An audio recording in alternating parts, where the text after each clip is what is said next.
good and fresh because I hope so. I'm not going to sing. I don't sing. No, because this episode is going to be basically me going, and you saying a lot of different things. So okay. I want to, if I can, do a pro tip episode about pregnancy. And I mean like pre-planning, leading up to it, what to expect, how to prepare, what to do, what's going to happen. If this happens, what do I do? And if we can, how do I do it without a glucose monitor?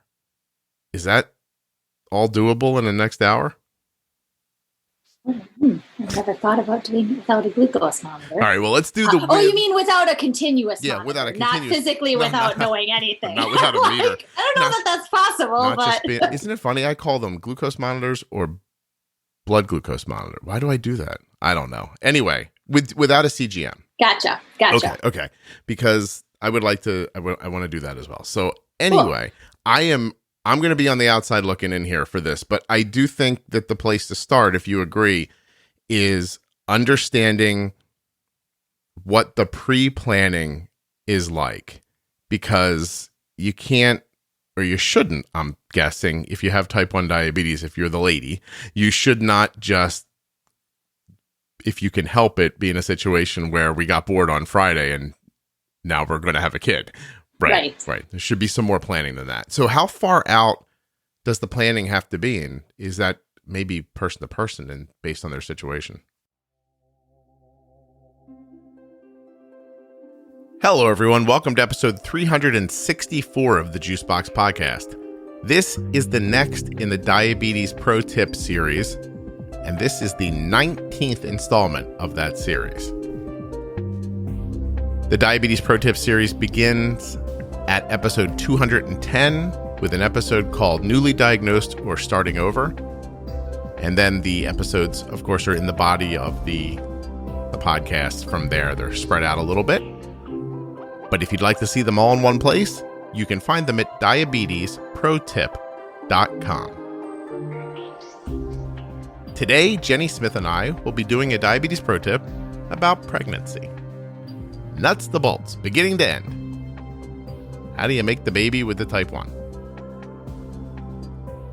Please remember as you're listening that nothing you hear on the Juicebox Podcast should be considered advice, medical or otherwise. Always consult a physician before making any changes to your healthcare plan or becoming bold with insulin. There'll be just a little more after the music, and then we're going to get back to Jenny.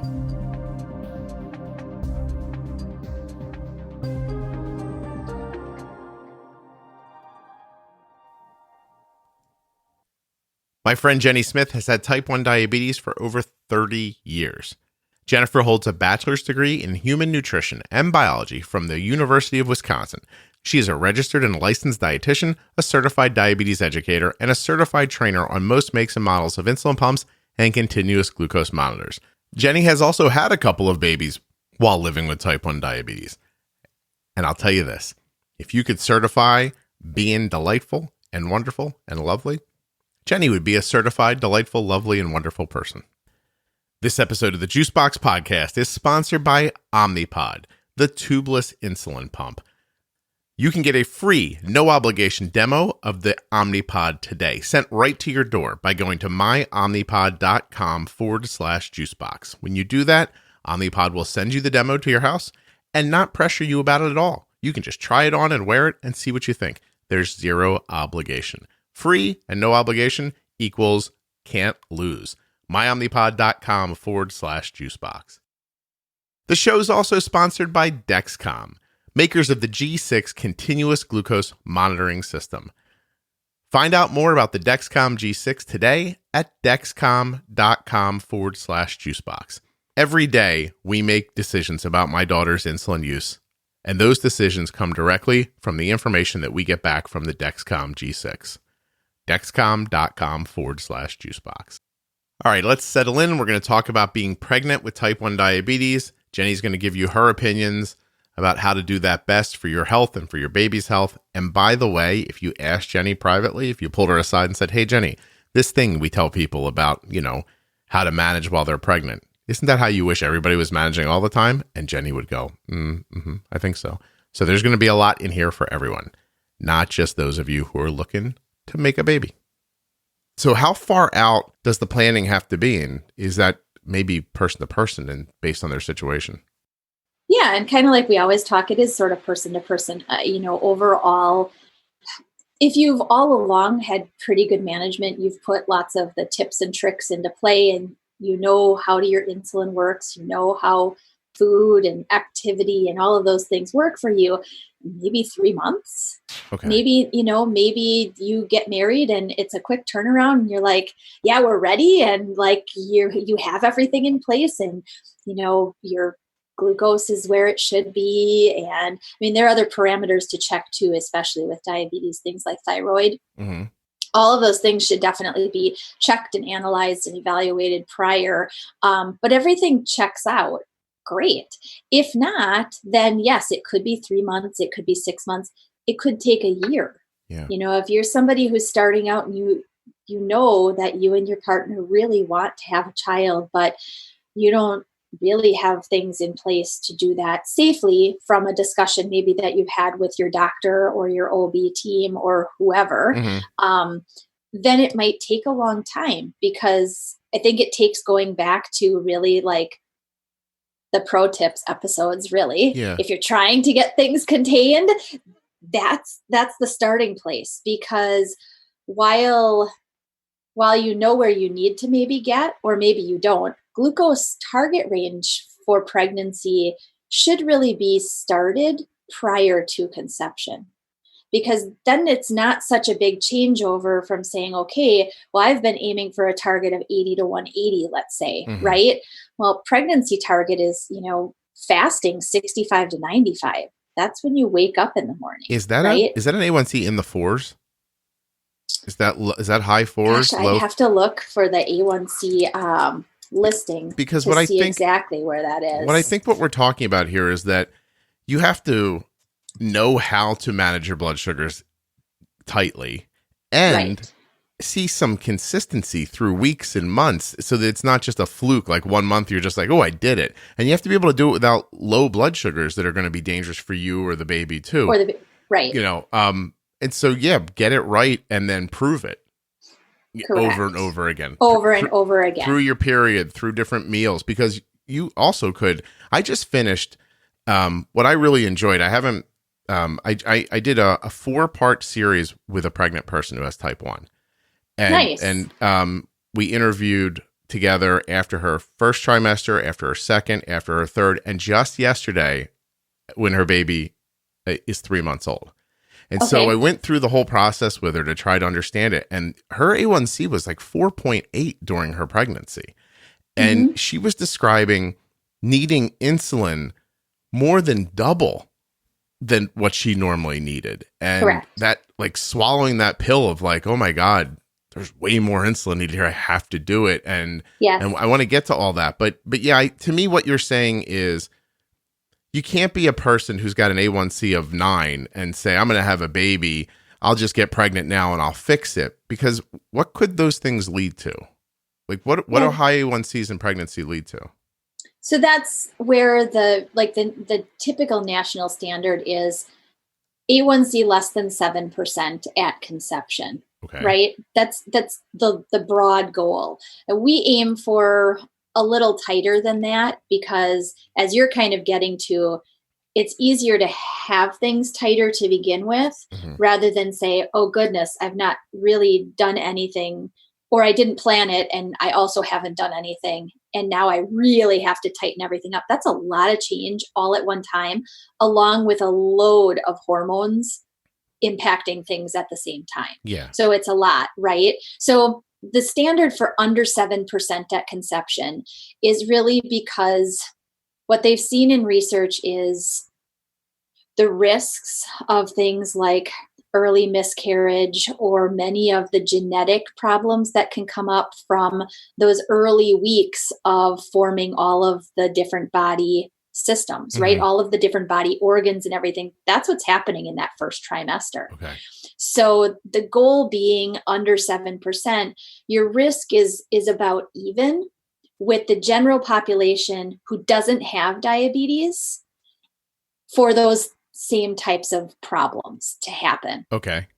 Okay. All right. I understand. Higher the A1C, the more potential for early loss or miscarriage, the more potential for the heart to not form the right way or any of the organ systems, a lot of those genetic types of things could happen. Also, a lot of things that are not specifically genetic, like they don't come from down the gene line, but they just happen because glucose levels aren't allowing the cells to divide and form into what they're supposed to do. So anywhere from a miscarriage to birth defects. Correct. Okay.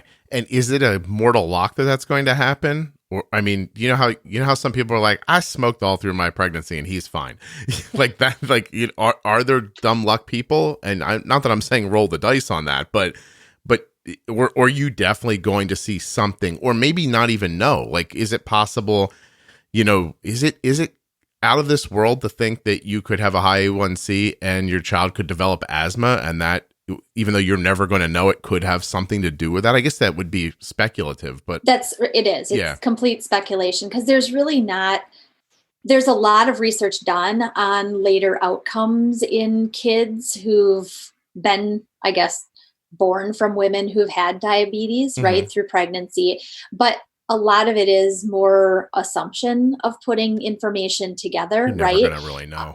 You're never really going to know. And, on the opposite of that, let's say you did plan to really take care and adjust and make changes. And, things do happen. People get pregnant and it happens. Well, I've seen it happen personally. Yes. Yes. There you go. No one's planning on it. And the next thing you know, you're moving to a place with more space. Because you're going to need it, because there's going to be another person there. Someone by mistake got knocked up because, long day, everybody missed each other. And the next thing you know, I got to leave my condo. That's all I'm saying. Right. There you go. I love that condo. Never mind. And so that it happens, right? Yeah, and I mean, and I've worked with a number of women through pregnancy who that has been the case. While they were planning, eventually, it wasn't really right now. And A1C really was not where we would aim to have it be. And the highest I've had someone start a pregnancy, which was really not planned. It was a teen pregnancy. Right.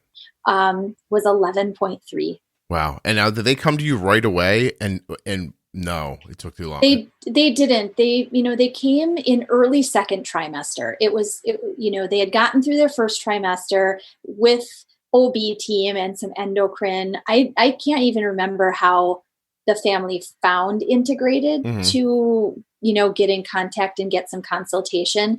But I worked with her through her whole entire pregnancy. And we pretty quickly got her A1C down. Yeah. And then, by the end of pregnancy, her A1C was 5.7. Wow. That's great. So, I mean, and she's a beautiful little kid now that there are no problems there. So can things be okay? Yes, they can. But the risk increases dramatically as the A1C and the glucose levels are not managed. Yeah. For me personally, and given that you can get pregnant by, not on purpose. By breathing on someone, right? No. Hey, that's what I was told. But I think what we're saying is that, say you live in a nice, safe town, you don't really need to lock your door, but you do anyway. There are certain steps you take just because why would we take the risk if we don't need to? Like, if we know we're going to have a baby, why would we start with a 7A1C and go, I bet I can get it down before something weird happens to the kid? Let's not do that if we don't need to. But if we get caught in that situation, then, figure it out, get it down. It's correct. It really is. I don't know. I'm thinking back now to the conversation I had that the person who I mentioned from the 4 different interviews through the pregnancy came to my attention because her first pregnancy ended in a miscarriage. Right. And I've been contacted by people who, there's a person I'm still hoping to get on the podcast. She found out that she had diabetes because she was pregnant. Yes. Like she got pregnant, they ran a blood test and they were like, oh, you're not just pregnant, you have type 1 diabetes. And she did not know prior to that. That person's doing terrific, has a really cute kid. And I'm hoping to have her on one day. But anyway, it's just, The other thing I wanted to mention here too is that despite all the things that you can do ahead of time, sometimes things do happen anyway. Right. Right. I mean, I'm actually, my personal is my first pregnancy, I had a miscarriage. Mm-hmm. So, and I did everything ahead of time. I had been doing everything for several years before we were like, yes, we're like finally ready to definitely have a child. Right. And I had done everything. And in fact, my maternal fetal medicine, which is a high risk OB doctor, mm-hmm. that typically manages through high risk pregnancies. She was like, this has nothing to do with your diabetes. She said many, many early pregnancies. In fact, she said many women, they're a bit late, especially if they've been pretty regular. They're a little late in their period starting. Mm. And then it starts like 5-7 days late and they're kind of wondering. She said, oftentimes those are very early miscarriage where the body actually didn't even start up anything truly. Many miscarriages in terms of a person without diabetes and a person with diabetes who has managed well, they're just because the body knows that there's not something quite right. Yeah, it just feels like a false start, and that's right. what happens. Oh, that's really... And it's sad. No, of course. And so, it's sad in any regard, mm-hmm. but I think if you can do the things ahead of time to prevent it, then you know that you've done everything possible. Well, right? It also takes away from the idea of, is this diabetes or is this something else, so that you can see yourself as more than having type 1. So right. you can see normal things that happen to people. I just saw someone recently who had a seizure and thought it was because of their blood sugar, but then figured out it wasn't. But that was their first thought was, my blood sugar must have gotten very low. And it turned out not to be. Right. Yeah. You need to see yourself aside of diabetes. And the best way to do that is to make diabetes a lesser impact on you so that you're not always worried about, is this happening because of that? Right. And I think that that's a good point, though, for the preconception, the pre-planning stage, to know the impact of this versus the impact of that versus, I do this activity and this happens. There's a lot that goes into that beyond just having well-managed blood sugars. Yeah. There are a lot of other things to consider in that, right? Nutrition is one of them, mm-hmm. So, right. And then the other factors that are very common in type 1 or autoimmune disorder are your other autoimmune conditions, if you do have them, are they well controlled? Right. Thyroid is another very big one that's really, really important to have tightly managed prior to conception, because thyroid levels do change through pregnancy, and they will manage and evaluate and do more blood tests and adjust your medication. But you also have to have kind of a baseline, right, to know coming in, yes, things are good. It's funny you mentioned that, because just an hour ago I took Arden to get her blood test, because we've been managing her thyroid through her endo forever, but it's always just like, well, she's in range, it's fine, except Arden was still having a lot of, side effects of what you would consider hypothyroidism. And sure. So I finally found an endocrinologist who doesn't care exactly what the number says. They care about how you feel. And so she's doing all these other things with her. And I hope to have that doctor on at some point when this process is done with Arden. But it's fascinating. So Arden uses Tirosint, mm-hmm. and the amount of Tirosint that her first doctor had her on is half of what the second doctor had her on. And she looked and she said, yes, her number's fine, but her symptoms are terrible. And she said, given her weight, I would think that this should be more medication. So she's very tuned into it. I just think that I would like to do a lot more about thyroid on the podcast. You have to find the right people to talk to, and they're difficult to locate, Yeah. But yeah, so that as well. So what do? And I don't want to skip over what Jenny just said about nutrition too. Like, don't get so focused on your blood sugars that you're like, wow, look at me, I've got a 4.8. I can eat all the Twinkies I want. I learned how to keep my blood. The kid's going to need like some greens and protein and stuff like that to grow with. But I don't want to tell you how to plan your family. What I am wondering is, I've decided I've got some money. I found a space I can put the kid, knives, a safe closet if I want to go out, maybe where he can't get hurt, And moving forward, do I make with the bang bang fun part, or do I go find a doctor first? What's first? Yeah, that's again, the other part of it is not only your management, having a team in place prior to conception is really, really important. Because I've had a number of women that I've worked with who have thought that they would just go with who was preferred with their insurance, plan. And a number of them have transitioned once or even twice through pregnancy because they were so unhappy with the care that they were receiving. A lot of it specific to diabetes and the consideration of diabetes in the pregnancy. OB teams and definitely high risk maternal fetal medicine teams, they know pregnancy. But it really takes the right team to know pregnancy and diabetes together. And pregnancy and diabetes with type 1 diabetes is very different than gestational diabetes. And so if you've got a practitioner who, says yes, or you call and you ask around to a couple of offices, talk to their nurses and get a bit of an idea about how the clinic runs and how appointments run and the doctor and experience. And, we've got lots and lots of experience with diabetes. What kind of diabetes is the question you should be asking, because they may have a good amount of gestational diabetes management experience. It's very different with type 1. You don't want to get caught in the medical equivalent of, my aunt has that. Correct. Right. No, I have type 1. Your aunt has type 2. It's different. Thanks for. So do your shopping is really, the case. The other piece when you're doing your shopping essentially for your care team is if you've got a really great endo that you're working with already, that would be a first stop to actually ask them, are you going to be my diabetes backup manager through this pregnancy?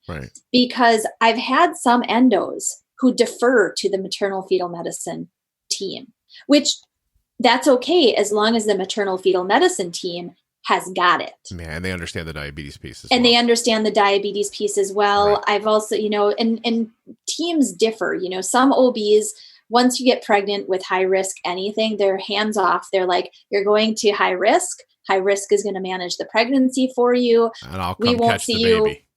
We won't see you until baby is born and you are post-delivery time, Other teams, the OB sees you for the basic OB visits, just for the monitoring and that kind of stuff. You'll be shuttled away to maternal fetal medicine potentially then for the high risk types of things, anatomy scans, fetal heart echoes, all of the higher risk types of evaluations, especially in the third trimester.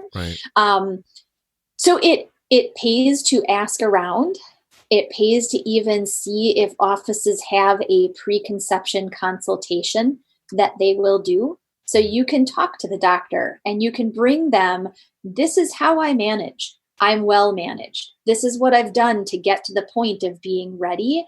Because the more that you can show any team like that, what you know and how well you're doing, the more comfortable they're going to be helping you to manage the right way. So it takes looking. Okay. So we have to do some shopping. We find the doctor. We decide to move forward. We start doing what we're doing. I end up pregnant. I don't know why Hopefully I didn't say you in this scenario. Hopefully you don't. Just pretend I'm a lady for a second. I'm pregnant now and I have diabetes. So pretend everything about me is different. I'm a lady. I have diabetes. I'm pregnant now. How soon do I start noticing? Will I notice in my blood sugars before I notice in my pregnancy test? For the most part, in the first several weeks post-conception, blood sugars are going to start to look wonky. Wonky, and I think the easiest way to describe it is if a woman has experienced a rise of any kind in blood sugar during their normal monthly cycle, whether it's the 3 to 5 days before or the couple days of once they get it, or even around ovulation, hormones from the start of pregnancy are significant and they will make a big difference in blood sugar. Most women in about the first week to, let's call it 5 to 6 weeks, will experience a rise in their insulin need. because of those hormones and the impact that they have. Okay. So, if you have been trying and you know that you've been trying, as soon as you know you're done trying, get on these are my diabetes pregnancy targets that I'm aiming for. Okay. If you haven't been doing it, so tightly prior to trying, then definitely do it as soon as you're done trying. So let's because you could be pregnant. All right, let's take a detour for a second and let Jenny rant for a minute. Why, this might be something I know about her that she's never said here, but why are there different ideas of health for pregnant people with type 1 diabetes and non-pregnant people with type 1 diabetes? If it's great for the baby, isn't it great for all of us?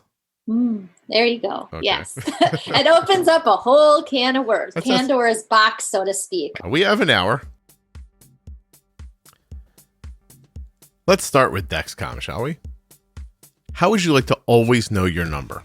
With just a quick glance at your smart device. I'm talking about Apple or, what's the other one called? Android. I'm talking about Apple or Android. You can see trend lines that show you where your glucose levels are headed and how fast they're getting there. So you can take action before something goes, in a way you don't want. You're going to be able to set customizable alerts and alarms so you can decide what your optimal range is. We are alarmed for Arden's blood sugar at 70 and 120, allowing us to stop highs and lows before they happen. You're going to be able to share glucose data from the user to up to 10 followers. That could be a mother, a father, a grandmother, a teacher, a school nurse, or just a well-meaning friend. 10 people of your choosing can see your blood sugar, can be alerted if you're super low. Wouldn't it be nice to have a backup? Or to be able to make decisions about insulin for your child through text messages, right? That's how we do it with Arden. You've heard me a million times help Arden with her lunch at school. Because it's like I'm there. All the information that I would have if I was with her, I have when I'm not with her. And that makes decisions easier. Dexcom.com/juicebox. Get started today with the Dexcom G6 continuous glucose monitor. This morning, I helped one of Arden's friends with a cereal bolus. I did it remotely. So I could see Arden's friend's blood sugar on her Dexcom. And I knew she had an Omnipod tubeless insulin pump. And we needed to set up an extended bolus to help tackle this cereal. So using the Dexcom data, we decided when to pre-bolus. And using the Omnipod, we set up an extended bolus. I think we put in 70% of her insulin up front and allowed the other 30% to go in over the next 30 minutes. That's just one thing you can do with an Omnipod. Set up an extended bolus. You can also do temp basal increases and decreases. Most insulin pumps are going to do that. But here's what Omnipod does that the rest of them can't do. Omnipod can get you your insulin without tubing. It's tubeless. And that means that you can wear it wherever you want, right? You can show it off on your arm or hide it on your abdomen. It's up to you. Do you want people to see your insulin pump or don't you? Are you playing a sport or lifting weights or going for a run? Where would it be easiest for you? Going to be in a wedding next week? Put it where it won't be in the way. Do you see the versatility that the Omnipod gives you? Maybe I'm not doing such a good job of explaining it. You should try it for yourself. Go to myomnipod.com/juicebox to get a free, no obligation demo of the pod sent directly to you.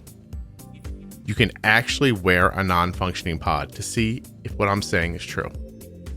And once you decide that you'd like to go with Omnipod, you'd like to set up an extended bolus on an insulin pump that no one can see, it doesn't have tubing that you can go swimming with or running with or play soccer with or take a shower with, just call Omnipod back and tell them you want to keep going. But there's no obligation. There's no cost to try the demo. It's worth a shot. myomnipod.com/juicebox. Dexcom.com/juicebox. Links in your show notes and at juiceboxpodcast.com. Upgrade your stuff.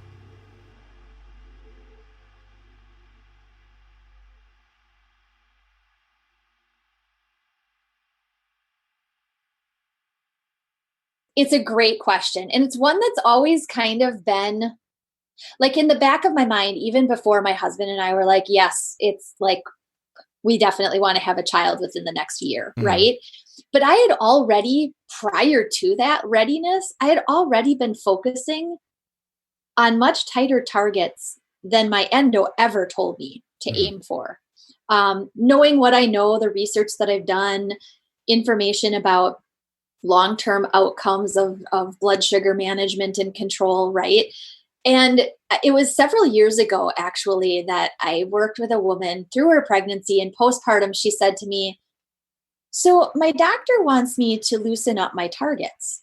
And she's like, now that I've gone through pregnancy managing the way that I did and knowing what people without diabetes, what their body manages for them. Yeah. She's like, why would I go back to loosened targets? Right. Why would I do that? And it was, I mean, it really like brought it to the front of my head from like a subconscious level of that's what I always aim for. So I guess I didn't really think about it. Yeah. But that's right. It's a great question. Why are we not overall consistently aiming, whether you're a man or a woman, why are we not consistently aiming for blood sugars that are in the non-diabetic range? Right. Why is that the case? Now, outside of this, there are some good reasons, things like older adults, hypoglycemia unawareness. There are some medical types of conditions or certain scenarios, let's call it, that could need a broader range and or a higher range for safety kinds of reasons. Yeah. But the general population, it's a good thing to bring up because it's true. Why are we aiming for less than 180 after meals when really it should be lower? And I brought it up because in my sort of peripheral understanding of this whole time that I've been in the diabetes space, I've always thought of it as people with pregnancy, people who are getting pregnant are somehow asked to do some superhuman thing with their health that's not even necessary. And it took me a while to realize that's not what we're really saying.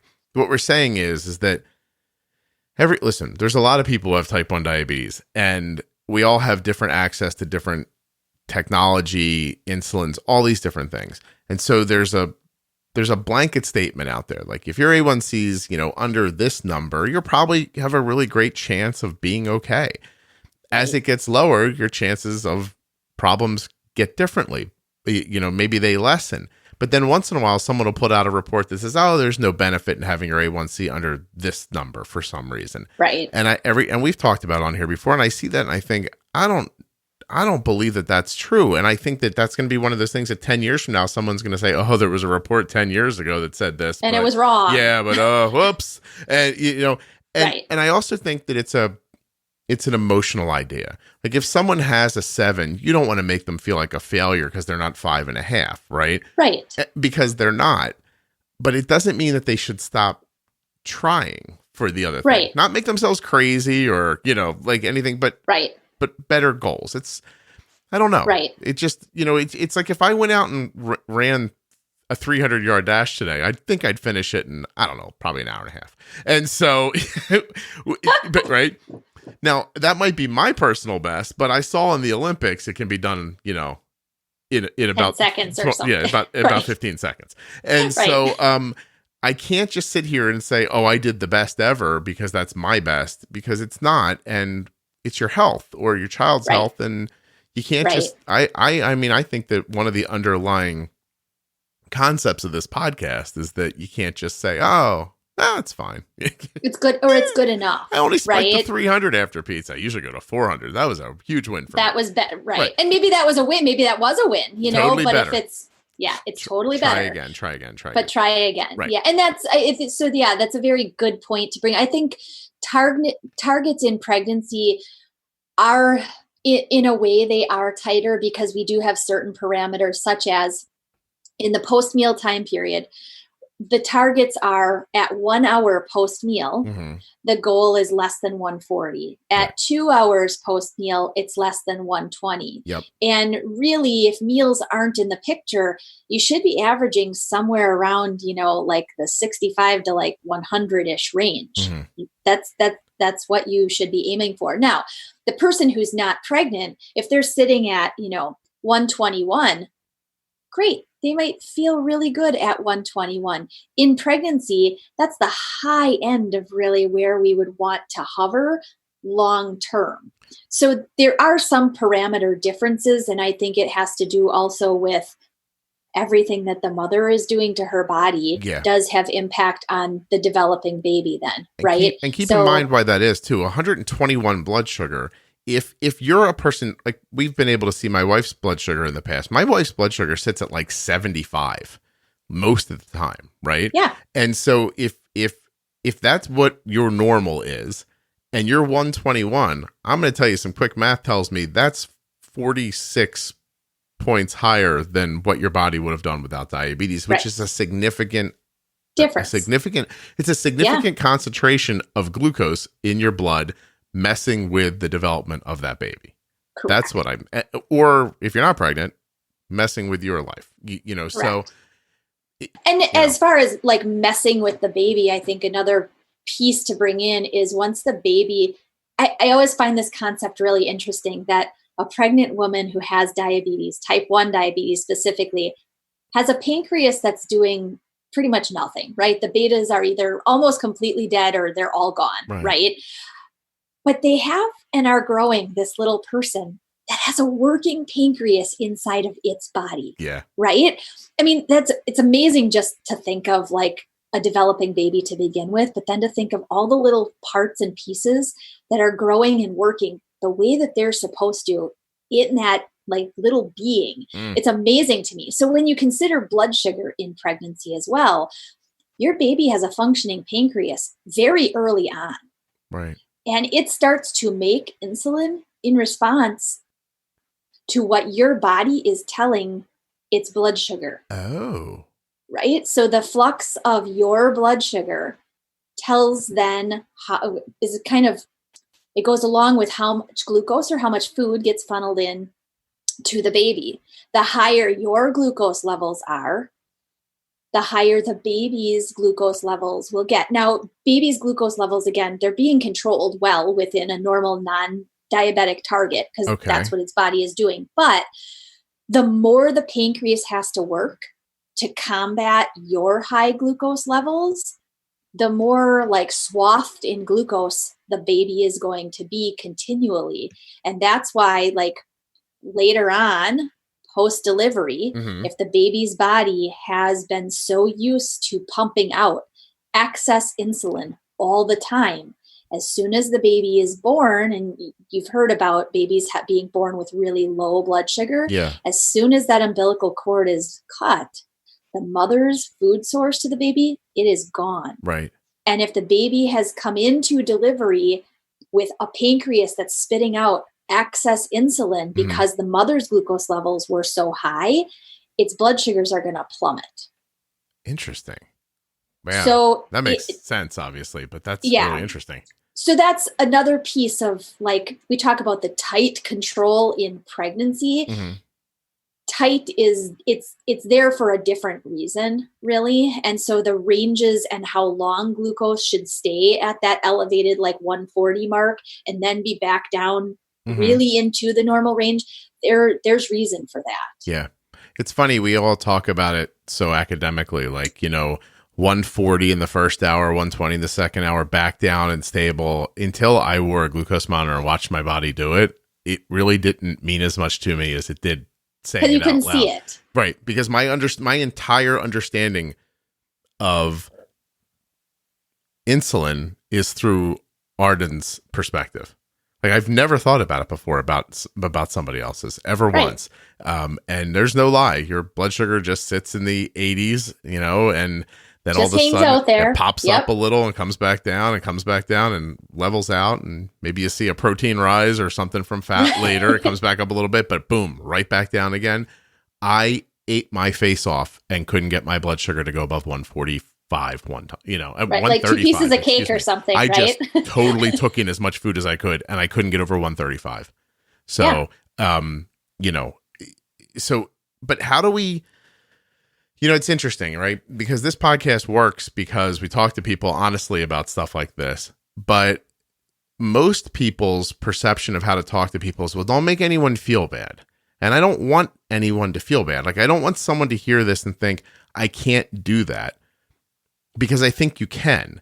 I think that it's very possible that Jenny and I could have gotten on and said, this is a diabetes pro tip episode about pregnancy. Go back and listen to the other pro tips and then have sex. Yeah. Right. We'll see you next time. Like it maybe could have been that, really. And so if you're in the scenario right now where you're listening to this and you're like, oh, I can't do this, or I have a different kind of diabetes, you probably don't. A blood sugar that sits stable at 70, 75, 80, that's basal insulin. That's just getting your basal right.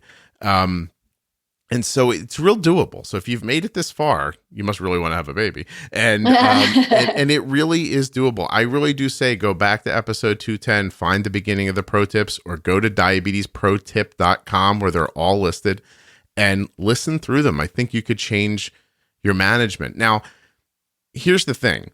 You've been pregnant, like you said, a number of times with type 1. Is it more difficult, and by difficult, I mean intensive with your focus and paying attention to your diabetes while you're pregnant or while you're not pregnant? And what's different about it? Like, what are people going to find once they're pregnant? So I've got my 3 months where I'm doing great, but now all of a sudden there's a baby in there. What changes? It's more intense, I think, because of the impact of the hormones once you are pregnant, right? So you knew what you were doing. You knew, let's say you had your list of 30 awesome foods that you had figured out, or 30 awesome meals, and you knew what to do for them and how to bolus, and you could knock out your 10-mile run, twice a week and whatever. You figured it out. Hormones in the picture change that.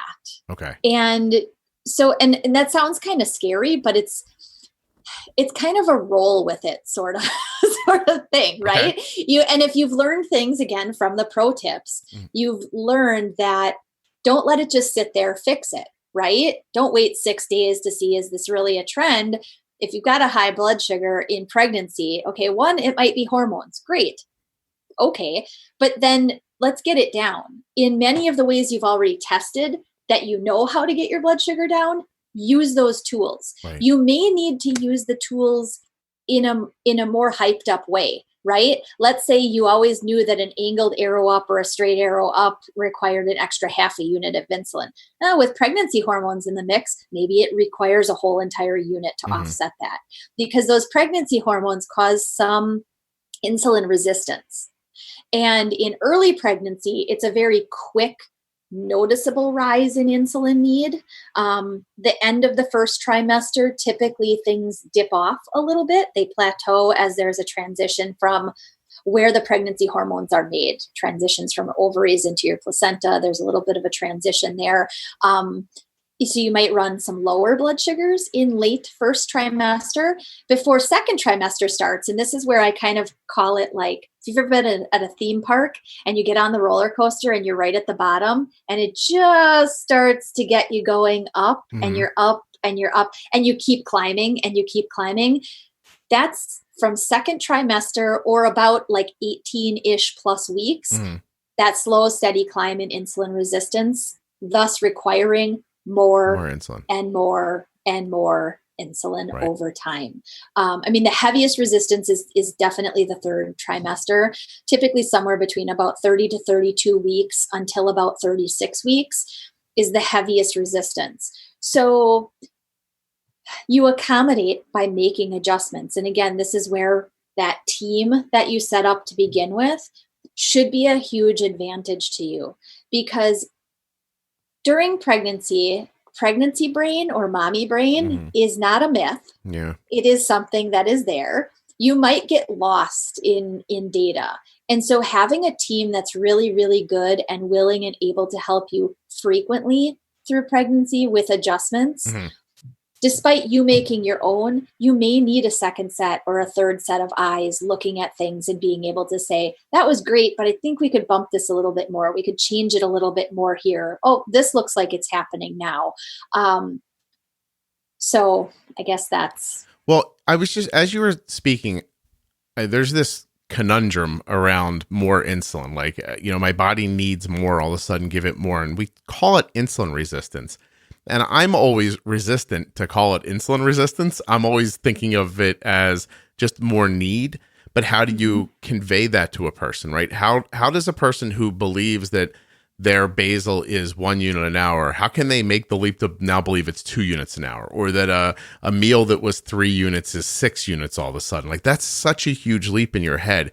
And I wonder if it wouldn't help people just to think of insulin resistance as magical carbs that just appeared inside of your body, right? Like, so, like instead of insulin resistance pushing your fasting blood sugar from 85 to 150, think of, well, how many carbs would have moved me that far? Right. And how much insulin would I have used for those carbs? So that's in there. There's a math equation of how much insulin do I need?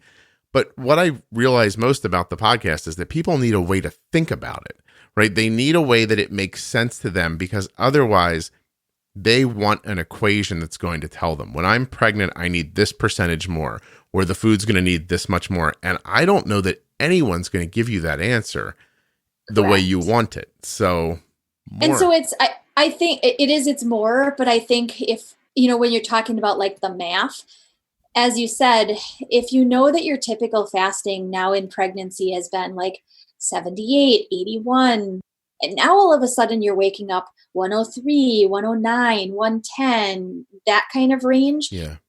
How much of an insulin adjustment is needed in that overnight basal then? And where did it go up, and what to adjust? Because again, if you've done your homework ahead of pregnancy, you have an idea of where things started. And as you see those slight changes, you're more attuned to them in pregnancy. You see things on a super highlighted level, let's call it. You're paying more and more and more attention. You asked, what's the difference between paying attention outside of pregnancy versus in pregnancy?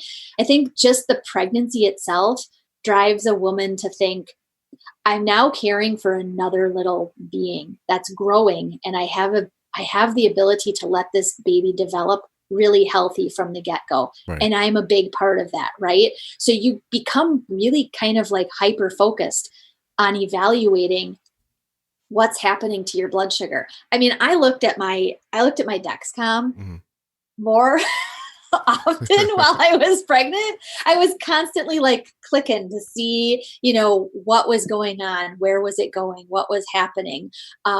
Because one, I wanted to be able to see, is this normal, or, have I gotten a new load of like pregnancy impact, and do I need to make a shift now? Oh, look, this is like day 2 that I've now had to correct my blood sugar with a little more after lunchtime. I need to obviously add more insulin to my bolus. I need to change my ratio. Did you have anxiety around that? Samantha mentioned in the episode that she sometimes felt like she was hurting the baby when her blood sugar would get high. Yeah. She said it was hard to deal with sometimes. And then I think that's I would say 95% of the women that I work with, their pregnancy, that's at least once it's mentioned, well, my goodness, my blood sugar, over the weekend, we had like a baby shower, and I had like a bite of a cupcake, and my blood sugar was 201, or, right. I got it down really, right away. They're apologizing to you. I'm like, okay, that's okay. And they're very, I think the worry really is, one, they need to voice it because it was concerning. Yeah. And 2, it's the fact of worrying about that baby. Did that really high blood sugar for 1 hour cause my baby to now have 3 eyeballs, right, or to now weigh 12 pounds? No, right.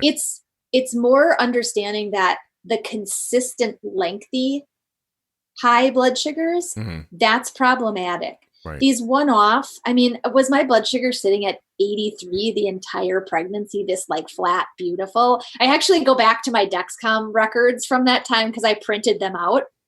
And I have them in like my pregnancy file. We're going to just let everybody take a second to say to themselves personally, whether they're doing chores at the house or working out or you're grocery shopping, to go, I knew Jenny had her Dexcom graphs from her pregnancy. Well, they're good. They're reference for me as I work with people. And I was really glad having done that my first pregnancy, because we knew that we wanted more kids.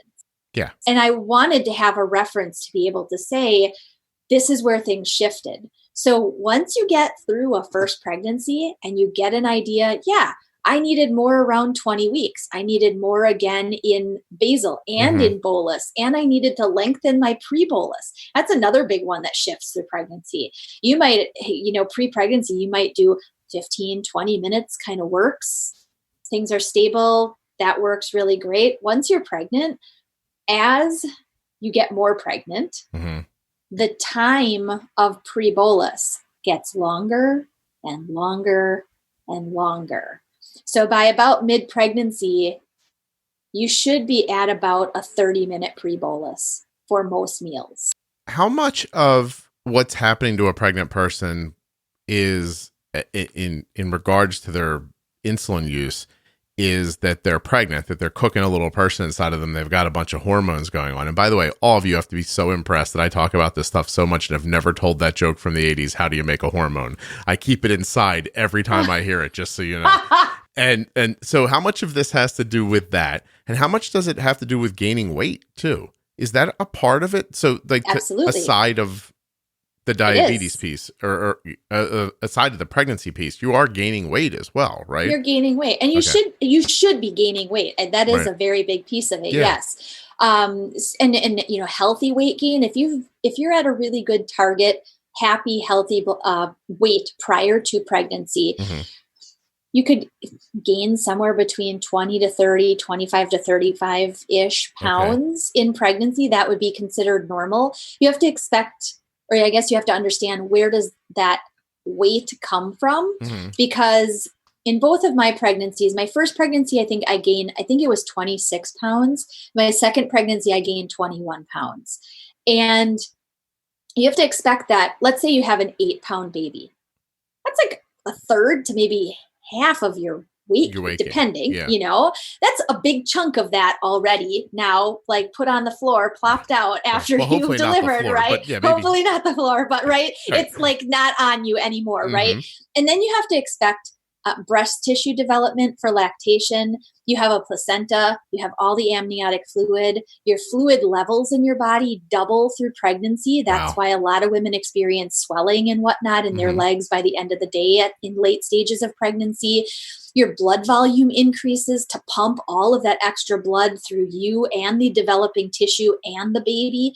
So you've got a lot of gain that disappears literally once you deliver the baby. Right. So really women end up, you hear people complaining, oh, this last 5 pounds, I can't seem to get rid of it after pregnancy. That's really, it is fat gain. Yeah. Most women gain somewhere between about 3 to 7 pounds of fat gain through pregnancy. And it's normal. Your body should be doing that, because if you plan to nurse or breastfeed it, your child, your body needs a reserve. So it's packing things away so you can make plenty milk to supply this like never, ever, ever empty baby. Yeah. I was going to show off. They're hungry all the time. I was about to show off and say that was for breastfeeding, but then you beat me to it. I was like, oh, I knew something finally. No, it's you fine. did. Right. Yeah, but I can't prove it now, so it doesn't matter. And typically, as long as you nurse, most women are going to retain about that 3 to 5 pounds. Once nursing is done, depending on how long you plan to nurse, usually, as long as you return to your normal activity and you haven't been eating bonbons crazy just because you want to, typically that weight does come off once you're through nursing. Okay.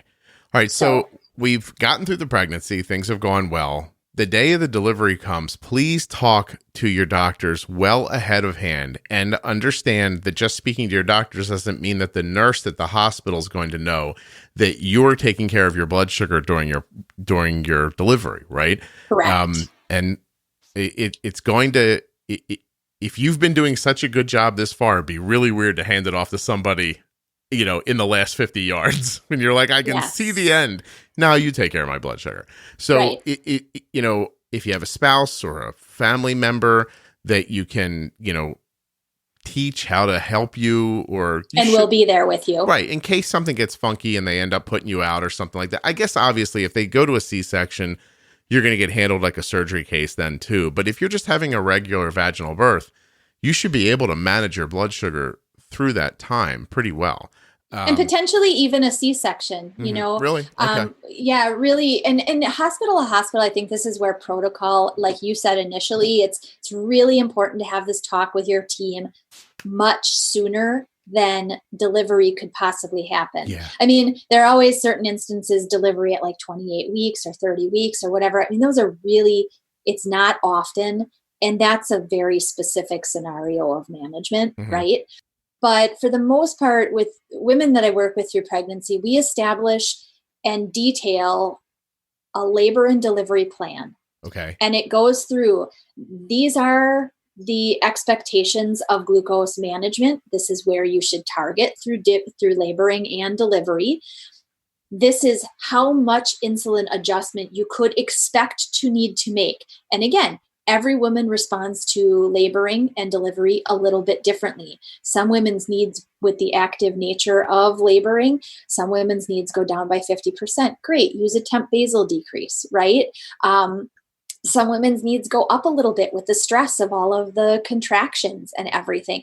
Great, so you might need little nudged kind of boluses of insulin in order to get a little bit right? A little bit extra. Whenever you're correcting in delivery, our recommendation is typically take about 50% of what your pump is recommending to correct a blood sugar while you're laboring. Okay. Because again, you're active. I mean, it's not like you're out running a marathon, but a pregnancy can take long, or a delivery can take a lot longer than a marathon takes a person, right? So you can expect that correction that you're giving now is going to get active pretty quick, and it's going to have a faster impact on your blood sugar, right? So those are some of the things that we highlight. We also have a pattern established in the care plan so that the doctors know where your rates are, what your sensitivity is going into the laboring and delivery. And then there's also a postpartum part of the delivery plan that notes now insulin needs are decreased considerably. This is what your postpartum pattern should look like. A lot of the women I work with take it into their OB team. They get it signed off. It becomes part of their medical record. So then once they go into the hospital, that's the plan of care. The nurses know the targets. They don't have to continue to explain it over and over and over and over to all of the nurses as they're rotating through their 8 to 12 hour shifts. Yeah. That's Samantha brought that up too, that the first nursing staff was great after the pregnancy. And then when they switched over, the next group didn't know what the first group knew. And then now you're explaining about your blood sugars, and that all gets, and you've just had a baby. She said she was wasted from having the baby. Yes. The whole thing. Okay. So I have a couple more questions, and I know we're running up on time a little bit. Oh, we're good. We're good. Okay. Make the baby comes out, everybody comes to the hospital. They're like, oh my God, the baby, you made a baby. It's great. You see your friends of yours who you're like, oh my God, they shouldn't even be near kids. Somehow you let them hold your baby. If you're younger, trust me, that will happen. One of your 25 or 30-year-old friends is going to be holding them. And you're like, that's probably a mistake, letting Jimmy near the baby. And, so that all happens. You're home now. Now you've got to take care of a baby. Yeah. I see a lot of people say, well, it's hard to take care of the baby and my blood sugar the way I was taking care of it before. But did you find, I'm using you as an example here because you're very good at handling your blood sugar. Did you have trouble after you had a baby keeping care of yourself? I think, this is where, again, planning your care team kind of thing comes into play. And while your mom, your aunt, your best friend, your uncle's brother who isn't really your uncle, but is a good friend that you call a friend or whatever it is, whoever's going to hopefully be there, anyone post-delivery that you trust, not Jimmy, who apparently might drop we the can't baby. even give the baby to. No. I guess we can't give the baby to him. But somebody you're going to trust to be there once you come home from the hospital. Yeah. That is it's good to plan something for at least a week, maybe even 2 weeks for someone to really be there to help with things. Because one, delivery in and of itself is it's a labor. Yeah. That's why they call it labor, right? It's work. You may, with a vaginal delivery, as long as you're feeling okay, you may not be in the hospital for very long. Mm-hmm. If you have a C-section delivery, C-sections typically are about a 3 to 4 night stay. Mm-hmm. And it depends on healing and how things are going and all of that kind of stuff, right? But definitely when you get home, it's harder because you're now not taking care of just you and diabetes. Now it's like you've got a second child, even though if this is your first real child. Right. I always consider diabetes kind of like a toddler that never really grows up, like constantly sort of like caring for it, right? And so it's almost like this first child diabetes gets pushed off in the corner and you're like, yeah, you're just going to have to sit there for a bit because mommy's got to take care of this. He's be fine. He can do his homework by himself. He's going to be fine. Yeah, it'll be all right. That's right. Right. So, some things to kind of, along with that care person there beyond your spouse or your significant other, whatever, somebody else that can be there so you can focus a little bit, because in that time period, especially the first month, things will change considerably with insulin sensitivity, especially if you're nursing. Okay. There are a lot of changes that will take place, and blood sugars are going to look a little bit more roller coastery than you probably want. How important are blood sugars to the breastfeeding process? Does that impact the milk at all? So there's a lot of thought around it, a lot of research that's sort of like a 50-50. One of the big things is high blood sugars can actually impair good lactation. Okay. So if you leave your blood sugars sitting high, one, as we've talked previous episodes about hydration, if your blood sugars are sitting high, you are not well hydrated. Milk you is are liquid.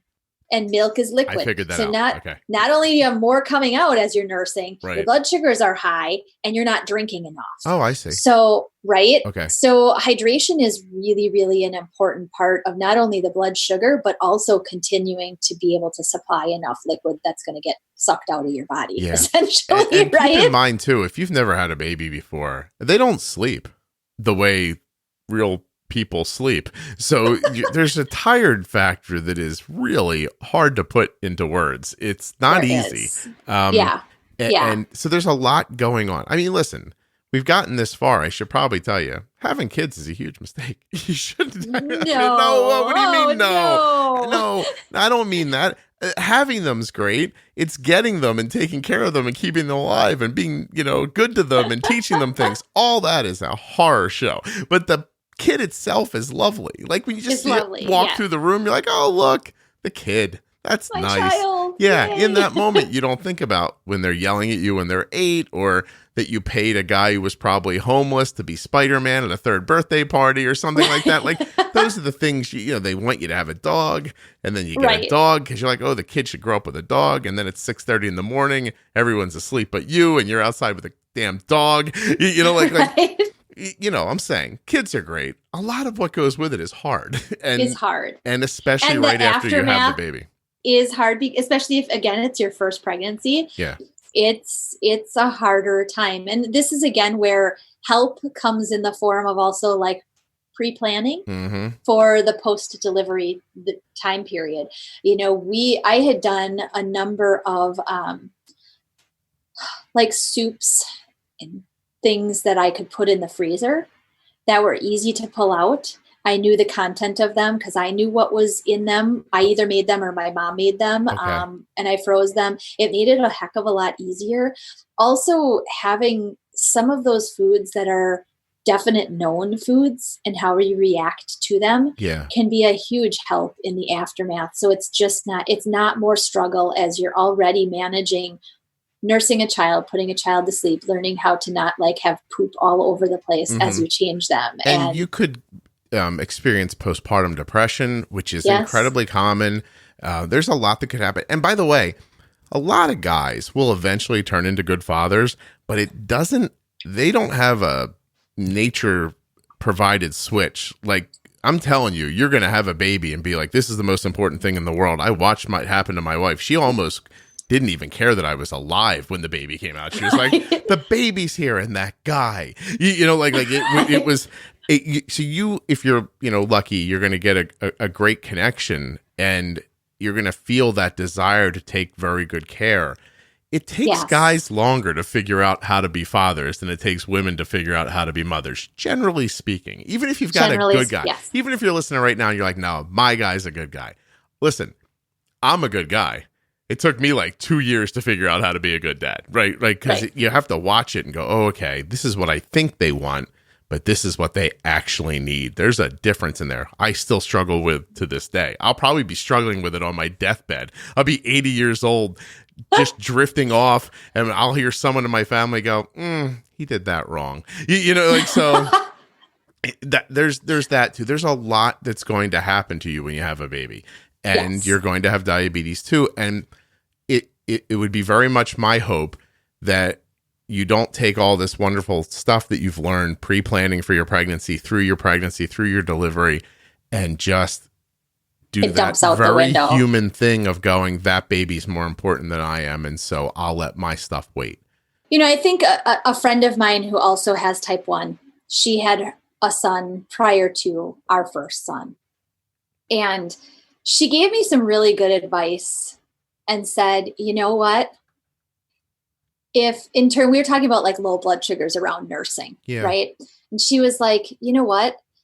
If my blood sugar is low and the baby is screaming, but the baby is safe, not sitting like on the edge of the counter waiting to fall off, right? But like juggling safe, knives. Fine. I am important to take care of myself. It's important that I take care of myself. Right. I'm important too. I have to manage my low blood sugar. Maybe I have to manage my high blood sugar. And the baby screaming, it's okay. Yeah. The baby's going to be okay screaming, really.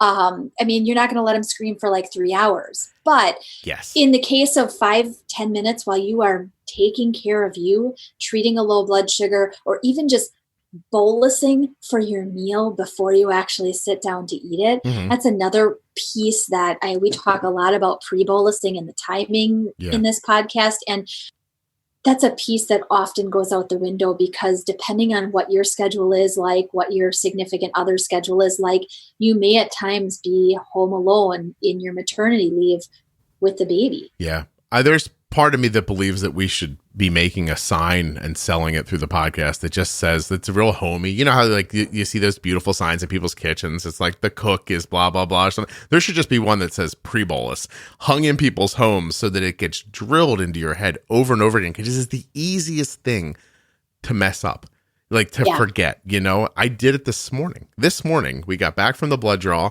And Arden's like, I'm going to have eggs and turkey bacon and toast. And I was like, does that mean I'm making it for you? And she's like, yeah. So I'm thinking, well, I have an hour till Jenny and I record and I can get this done by then. And I started focusing on getting it finished. And then I turned to her and handed her a plate and thought, oh, I didn't give her any insulin.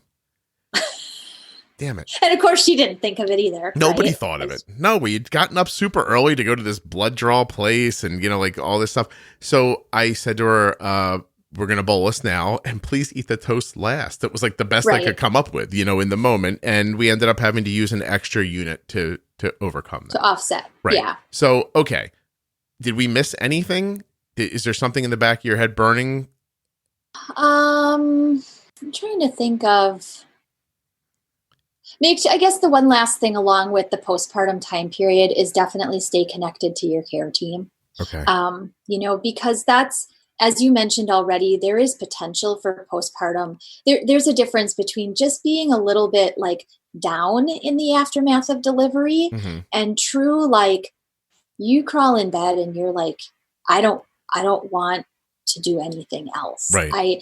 I will nurse the baby, but then the baby goes over here. It's almost like it's a disconnect that happens in true postpartum depression. Yeah. And so staying connected to your care team is really, really important. Making sure you have those postpartum follow-ups kind of scheduled before you even leave the hospital. It's really, really important. Maybe staying connected with your diabetes educator or your endocrine doctor, whoever was also a really good advantage through pregnancy. Stay connected with them so that, you know, they can even, you know, nudge you maybe to say, hey, you know, can you just pop your pump in and upload it and I can take a peek and I can make some recommendations for you. Yeah, let somebody help you. Let somebody help you, really. And if I think, go ahead. If you think it can't happen to you, my wife and I, we were just talking about this recently. She said for the first 2 weeks after our son was born, she had no feeling at all about having a baby. Like she just felt like we brought home a lamp. You know, like it really, she's just like, I don't know if I like this thing or not. You plug it in over there, leave it. Well, we'll see how it goes. Right. And she said that all of a sudden one day, a couple of weeks in, I was at work and she said she just was holding Cole and just started crying. She's like, the baby's the most important thing. Like it all hit her at once. It was almost like you expect it to happen when you need it, but it didn't happen to her right away. And then she had that like, oh my God, I have a baby and I don't care. Like, right. or not even not care, but like there hasn't been this ramping up connection immediately, right? Yeah. So, and that's a rabbit hole people could fall down, especially if you've been depressed in the past or, you know, something like that. And especially with another condition to manage like diabetes. Yeah. There's more to manage than just connecting with this new little person. Yeah. So, stay connected to somebody that can walk you through it. And if you're feeling that way, have to tell somebody. Like, don't hide it. Just tell somebody. Just tell somebody. Right. And I should say here as we finish up, if anybody wanted to buy a book about pregnancy with type 1 diabetes, should they buy one called Pregnancy with Type 1 Diabetes, Your Month-to-Month Guide to Blood Sugar Management, available on Amazon and written by Ginger Vieira and Jennifer Smith, CDE? They should. Oh, should they? Oh, okay. Yes, they should. Absolutely. I think the farthest I've heard that somebody's purchased our book is Bali. Wait, Bali? Or Bali, yes. Oh, you said Bali. I was like, I meant Bali, yes. Did you mean the place in Vegas where I can lose my money in a slot machine? Bali. No, not Bali. Bali. Oh, that's lovely. Yes. So there's someone in Bali right now, has a little baby, a Bali baby. Not yet. She's pregnant. Oh, look at that. All right. Well, all I know is Ginger's been on the show before. You obviously know Jenny. The book's only $12. It definitely is worth your while. And it goes through everything, kind of in a much more broad sense of what we've touched on kind of in each of the sections of planning, pregnancy, whatnot. It's a good book. I'm glad that we did it. Good. Well, I'm glad you're proud of the book. And I know I know that I can easily get behind you and Ginger. Thanks. Ginger, who doesn't get to be on the show as much as I would like Ginger on the show because she lives in a terrible part of the country with bad internet connections. So she's not allowed to come on. That's all. Because every time I interview her, it sounds like this. And I can't do that. So if Ginger moves. Nobody wants to listen to that. You'll know Ginger moved because one day she'll be on the podcast more often. Because I have very fun conversations with her where I'm like, oh. Ginger's way fun. They're private. Yeah. And I'm like, oh, people would love to listen to this. She actually prompted me to, her little girls like to scooter. Mm-hmm. Like the not electric ones, just the like random razor or whatever. And so I saw she had posted something. I liked their scooter so much that I just bought a cheap, like used one myself. And I was like, I'm going to buy myself a scooter. Like my boys loved a scooter. And so I bought myself one. It's green. It's super awesome. Yeah. Many times I have to take it away from my 7-year-old because he's using my scooter, but it's way fun and it's better workout than I ever expected. We'll see. When you saw Ginger with a scooter online, that's how you reacted. I just sent her a sarcastic text message suggesting that she stole it from a child. I think I saw that, actually. Yes. Did I put it online? I was like, you took that from a kid. Online, I know you stole that from someone. And then she's so funny. She came back. She's like, he looked like he was done with it. And so anyway, Ginger, move somewhere with good internet connection and you can be on the podcast. Thank you very much, Jennifer. Yeah, I will talk absolutely. to you. I know you're in a rush, so I'll talk to you soon. Oh, I'm good. Thanks. Right, bye. Huge thanks to Omnipod and Dexcom for sponsoring this episode of the Juicebox Podcast. There are links to all of the sponsors right there in the show notes of your podcast app, or you can find them at juiceboxpodcast.com. But if you'd like to get a free, no-obligation demo of the Omnipod sent directly to you, myomnipod.com/juicebox. And to find out more about the Dexcom G6 continuous glucose monitor, dexcom.com/juicebox.